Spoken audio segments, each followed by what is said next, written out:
Good afternoon and good evening, everyone. Welcome to the newest edition of Walter's World. My name is Walter Sweat. I'm the Chief Technology Officer at Astadia. And today I am honored and really pleased to be joined by Paul Ikin, who's the Global Partner Engagement Manager for Mainframe Modernization at Google. Paul, welcome. Thank you, Walter. Glad to be here. We're delighted to have you. So, Paul, can you kind of describe what your focus and your role is at Google? Yeah, sure. I'm as Global Partner Engagement Manager. Just as the name implies, I'm responsible for partner strategy around mainframe modernization within Google. Working with our partners, onboarding new partners, and ensuring that our customers are getting the highest quality of service out of our partners. That's perfect. Thank you. And you actually have a mainframe background as well, don't you? Yeah. Actually, it's cut my teeth in mainframes. Many years ago with IBM. Helping customers get onto mainframes, and then probably spent the last 10 or 15 years helping customers get off those mainframes. So Isn't it funny the it's way that that works? And who yeah, would have believed when we all first got started that we would be where we are today, where people are looking at, using something like the cloud, which of course wasn't even dreamed of back then, mhm, as an alternative for the mainframe. Fascinating times. absolutely. Yeah. So, Paul, I've got to ask, and I'm willing to bet that a lot of the people in the audience are, they're curious about the same thing. When they think about Google, since when does Google have an interest in mainframes? Yeah, that's a great question. So yeah, I think ever since Google became a cloud company, I think they've had an interest in taking on those mainframe workloads into the cloud. But up until probably the middle of last year, there was no clear strategy on exactly how to do that. And when Google Cloud President Thomas Kurian joined us from many years at Oracle. That was really one of the focus growth areas that that he wanted us to build out a a viable solution for our customers to help enable them do that. My boss Howard Weil, joined Google, probably around August last year, and he and I had worked together before, and he brought me in to the company, and we started growing the practice from that. Well, I just know reading all the news and the articles that are out there about all that you're doing at Google, obviously you're taking it very seriously and trying to make sure that you provide solutions to the mainframe market in ways that no one could have believed before. Yeah, absolutely. It's been it's really been a roller coaster ride for us. Really exciting times to be in Google Cloud. We've I mean, this hit us harder than we were ever expecting, to be honest. And there's such a pent up demand for this this type of offering, and we took it very seriously. And one of the first things we did, as a organization, as a solution within Google Cloud, was went off and acquired Cornerstone Technologies to help enable that. Yeah, that was a really exciting acquisition for y'all. Yeah, absolutely. Yeah, it just made really good sense for us as a as a professional services organization to bring in a company that's been doing this for the past 25 plus years, and have done countless application conversions from legacy code to more modern languages like Java and so on. And it just brought on a wealth of experience that we couldn't have hoped for a better outcome. A great deal. So, Paul, what do you see as the primary motivators when you talk to people when they're considering not only the cloud, but especially the Google Cloud? Yeah, I think there's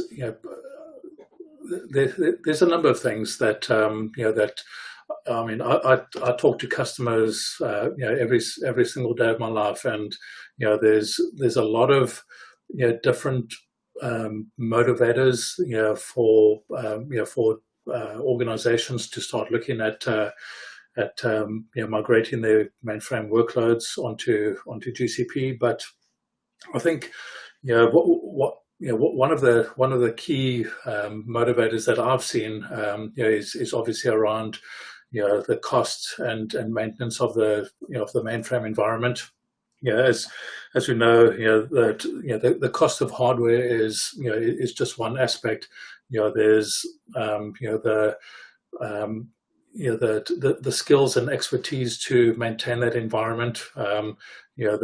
They're definitely in shortage. There's also the ISV costs associated with the mainframe Hmm. environment, and you know, it, the scalability of a mainframe and the security of a mainframe is unquestionable, in my opinion. As I said, I sold it for many years, and anybody that knows mainframe knows that it's a phenomenal platform.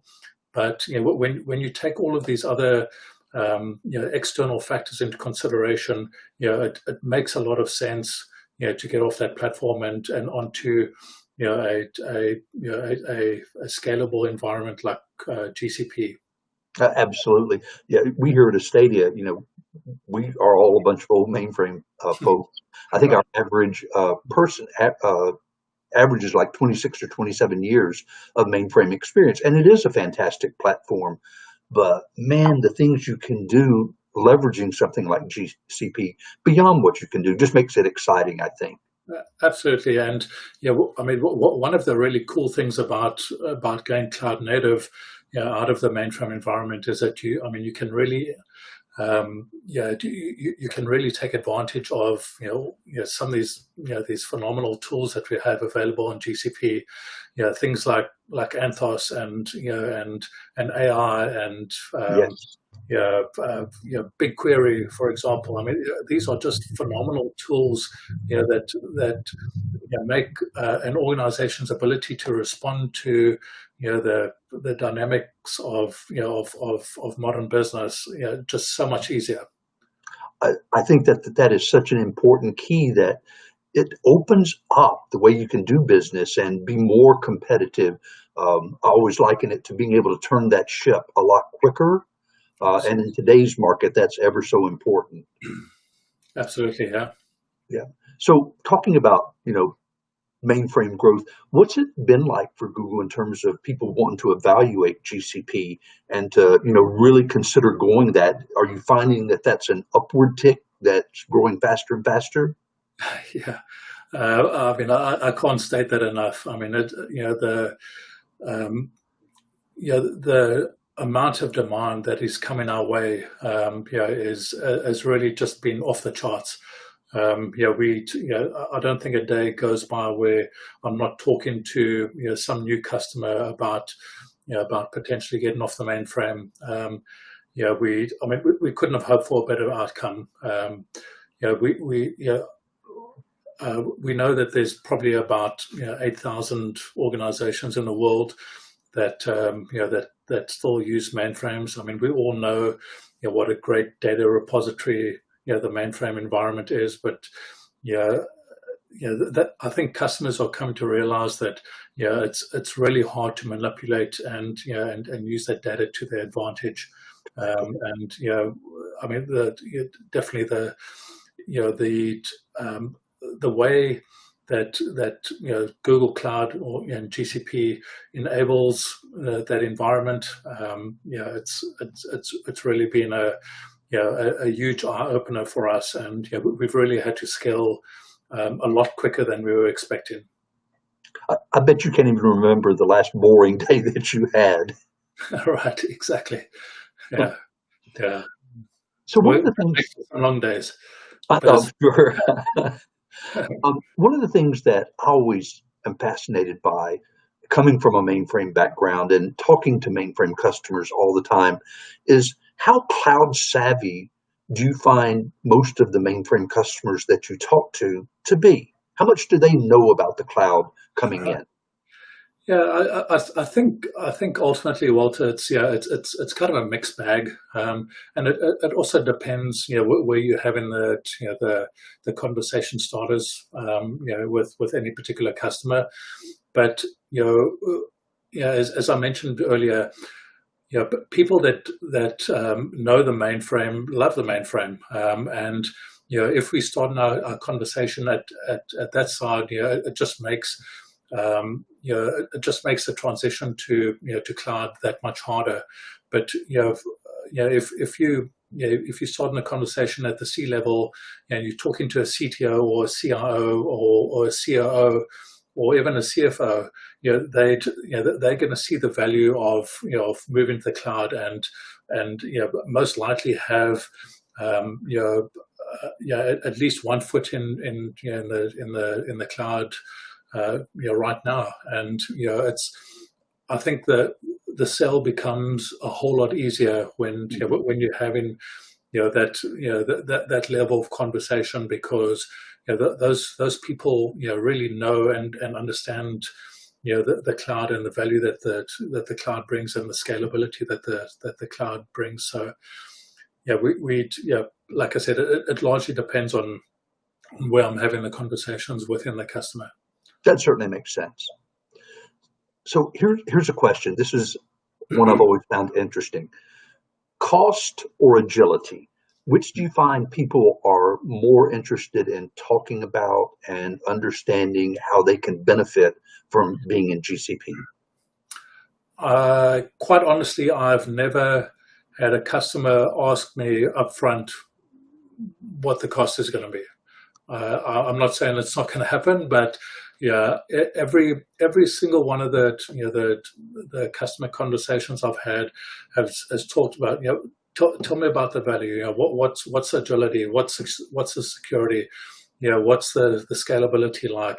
How is my business going to benefit from moving to this? None of them have said, okay, tell me what the cost is. It's obviously that comes down the road, but it's certainly not where the early conversations are. It's all about agility and and value that it's going to bring the organization. Makes sense. Makes sense. And you talked about agility and the benefits of being in the cloud. Do most of the companies you talk to, do they just want to get to the cloud and stay there? Or are they more looking to say, what can I do after I get there? Yeah, it's in my opinion, there's of course, there's a lot of companies now that want to exit the data center.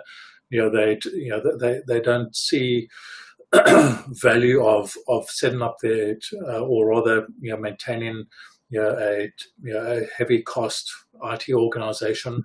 They see the value in somebody other than their own organization.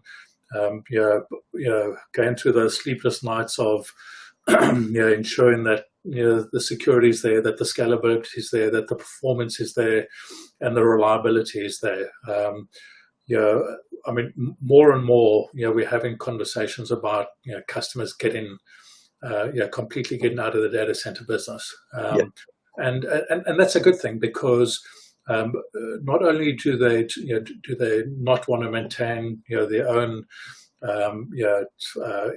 environments and so on, but they also don't want to have 100 COBOL developers sitting in the back office there waiting to update code or do modifications to code or maintain code, things like that. That just doesn't that's just not where they want to be spending their money and their time.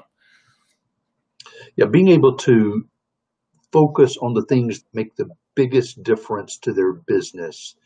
It certainly makes sense to say, I don't want to be focused on running a data center when I can focus on something else instead. Absolutely. Paul, do you encounter customers who are interested in only moving portions of their mainframe? They're going to leave some things on the mainframe but move other parts off? Or is it more of a big bang where they're just going to flip the switch and turn the mainframe off? So that's a very good question, Walter, because I think it largely depends on on the organization themselves and how business critical and core to their business they consider their mainframes. So what I see in particularly in financial services companies, that they are a lot more reluctant, if that's the right word, to say, okay, my strategic direction is to be completely off the mainframe in the next 5 years. That's probably less likely to happen in some kind of financial services organization. Excuse me. So what we see, and often what we recommend as part of our assessment process is that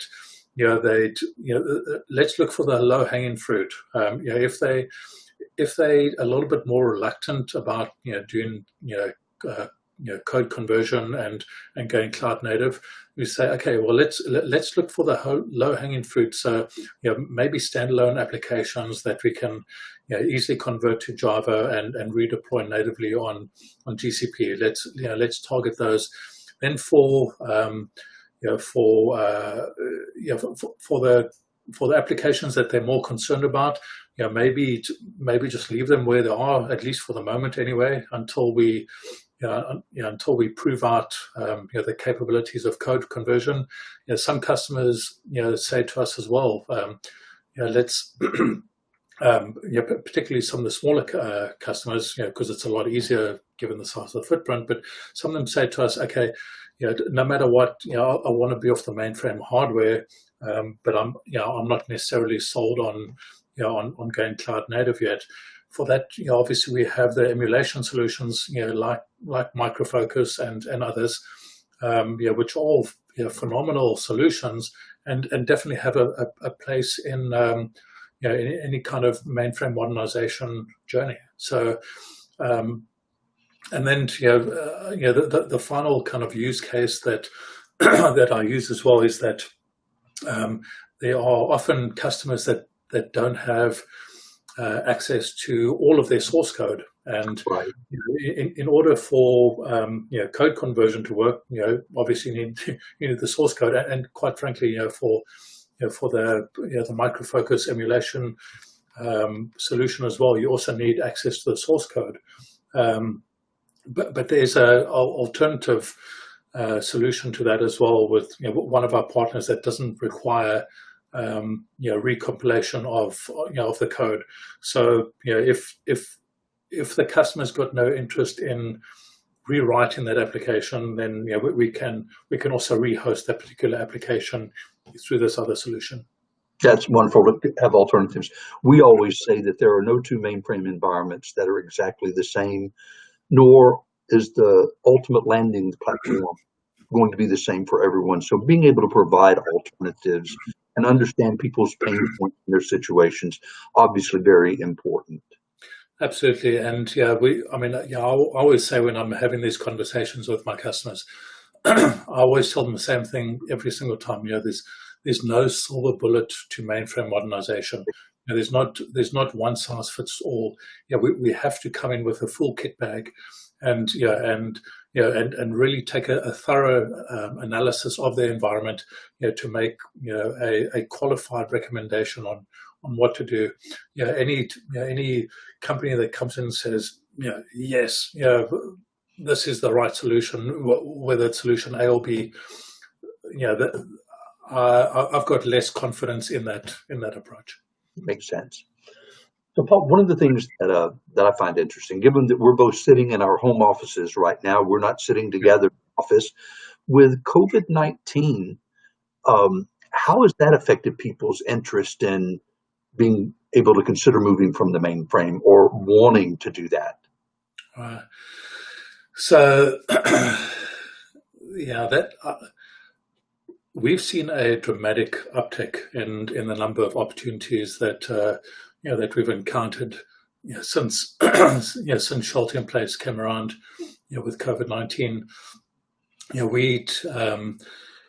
yeah, my workload has gone up exponentially since then, and I think it's down to the fact that customers are realizing that you know the the way that their data centers and the IT organizations are set up now is not a long-term sustainable solution.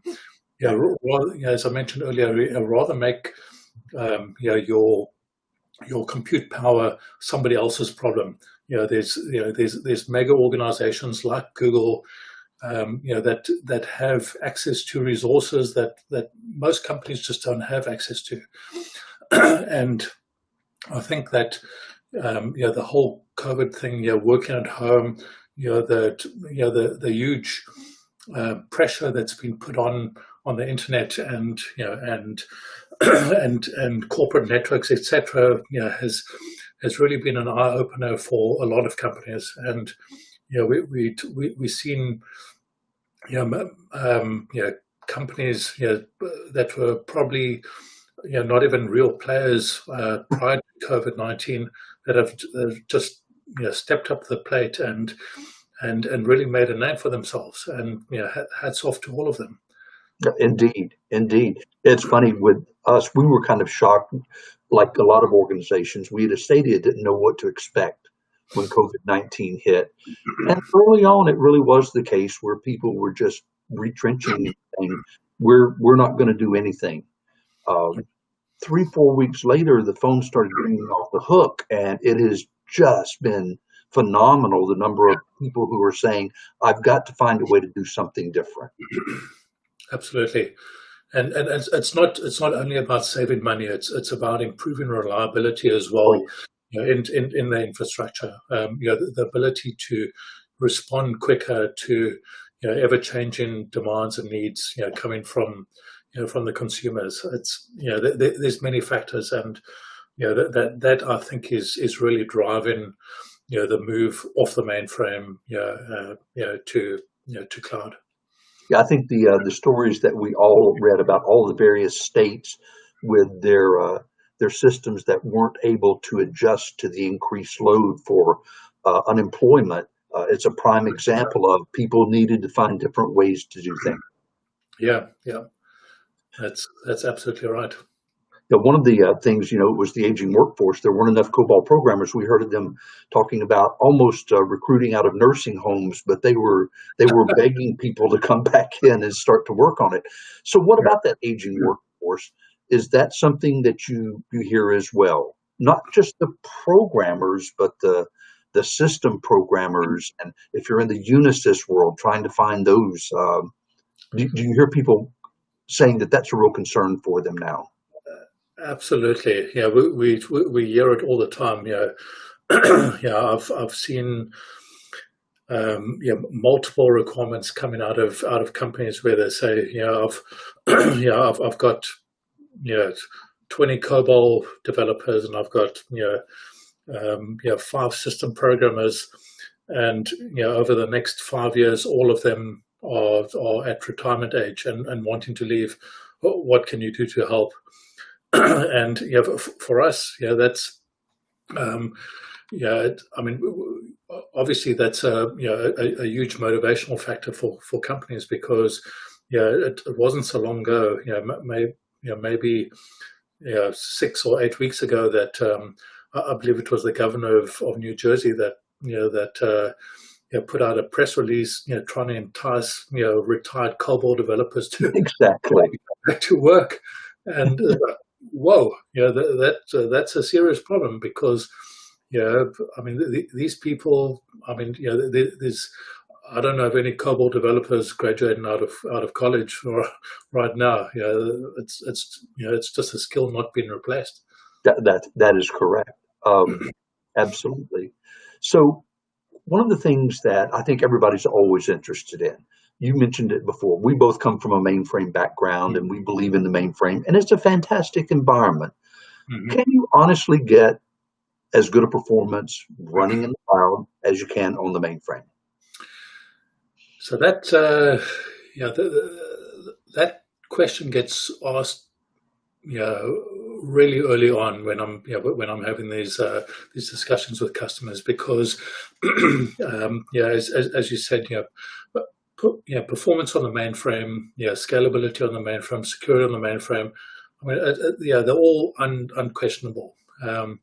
And so when we're doing code conversion projects, using our Cornerstone G4 technology, we always aim for one-for-one performance between the applications, and we've been known to stop projects dead in their tracks, and go in and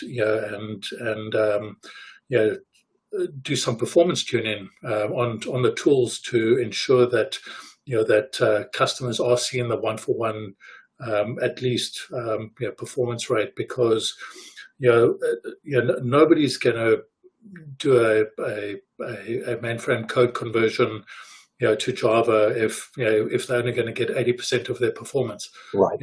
They're going to say, I mean, I'm going to lose customers. I'm going to have team members that are going to go on strike if we're losing that kind of performance degradation. So we always aim for one-for-one. In some cases we've seen better. In other cases, maybe marginally worse, but it's not hardly measurable. And it really depends on code quality, how old the code is. You may be converting code that's 40 years old, that's probably had 100 plus developers working on over the years, or there could be some code written just 5 years ago, and obviously you aren't going to see the same performance out of those two applications. But there's a lot of ways to mitigate that performance degradation, and certainly reach that target of one-for-one. Makes sense. We here at Stadia 2 feel that with the number of tools and the types of tools that are available beyond what you can have on the mainframe, it really does open up what you can do to ensure performance. And our thought is always, if you attack building the cloud environment with the same intensity and security and focus as you do on the mainframe, we've seen customers absolutely get as good a performance. So I'm glad to hear that you feel the same. Absolutely. So Paul, one of the things I hope out of this is that people found this to be helpful and interesting. If people have further questions and they wanted to reach out, how could they learn more about what Google and GCP offer? Yeah, absolutely. So we have, and I believe we'll put up a slide here shortly, but we have a catch-all Google mainframe email address. That will come to myself and a couple of my colleagues, and one of us will get back to you with any questions, or if you want to discuss any of your requirements. So feel free to reach out to us at that email address on the screen right now. Fantastic. And likewise for Stadia, if any of the people who are attending have questions to see how we can help you in your cloud journey, we would be delighted to talk to you. So Paul, I think we're at the end of our time. I just wanted to thank you again for taking the time to spend with me today. This was a great session. I really enjoyed getting to talk to you, and looking forward to us doing a lot of projects together. Yeah, likewise, Walter. Thank you. Really appreciate the Stadia team. You guys have become a really good partner for Google Cloud, and we certainly look forward to doing a lot of joint projects. Indeed. Thank you so much. I hope everyone has a wonderful rest of your day, and please just join us on our next podcast. Thanks very much, everyone.